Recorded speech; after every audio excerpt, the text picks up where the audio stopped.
Let's get the very latest. We can speak to Jacky Rowland, who's live for us in Timbuktu. And Jacky, what more do we know about the French president's visit? Well, we know that President Hollande made a surprise stopover in Sevare in the centre of Mali. Now, that's an important staging post for the French forces. They have a certain amount of support there, including helicopters. Now, that wasn't on his official schedule, but he stopped there, and it appears that it's there that he has hooked up with the Malian President Traoré, because they're due to come to Timbuktu together. Now, according to the original schedule, President Hollande should be on the ground here in Timbuktu by now. Well, clearly he's not, but very much all the French forces here are very much geared up, helicopters in the air, presumably to escort him in, and everyone really on the tarmac at Timbuktu airport now is really preparing to receive the French president. And of course he will be talking about France and its transfer of the military mission in Mali to a UN-backed African force.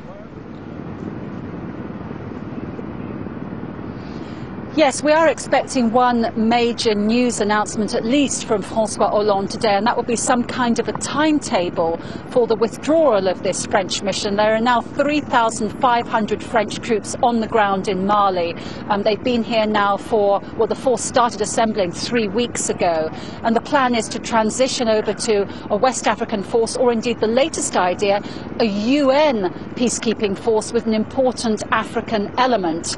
Now, that is something that the French had hoped would be starting already by now, but in fact so far there are only approximately 2,000 African troops on the ground. They've been very much active in the eastern city of Gao, but that African mission will need to be boosted significantly before the French can actually start to pull out and take a more backseat role here. But we'll get more details on the exact timing of that from President Hollande later during Saturday. And he arrives amid this backdrop of revelations and documentation by Human Rights Watch and by Amnesty International of abuses on both sides.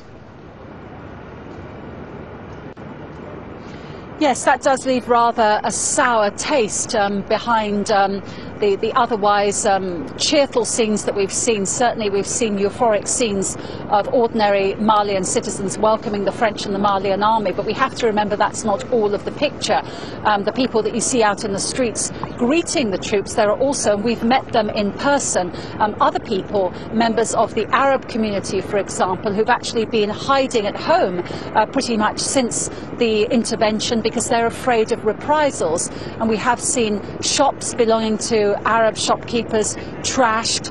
People have been settling scores, exacting revenge, accusing the Arabs of supporting or even actively helping those Al-Qaeda-linked rebels who ran this city for the best part of a year. But most disturbing of all have been the accusations backed up by pictorial evidence. We've seen pictures of bodies that were found down a well in Sevare, that city where Francois Hollande has stopped on the way up to Timbuktu. Clearly there have been some kind of extrajudicial killings. There have been accusations that the Malian army has been rounding up people they accuse of being rebels and simply summarily executing them. And obviously these claims, these allegations, backed up, as I said, with a certain amount of evidence, really do cast rather a cloud over this idea of liberating Mali, because clearly if the country is going to be reunited under central government control, then one of the most important things will be the relationships between the various communities, and whether in fact the Arab community, the Tuareg community, the ethnic black community all feel that their interests are being fairly represented within one unified Mali. All right, Jacky, more from you as we follow the French president's brief one-day visit to Mali this Saturday. Jacky Rowland, thanks very much.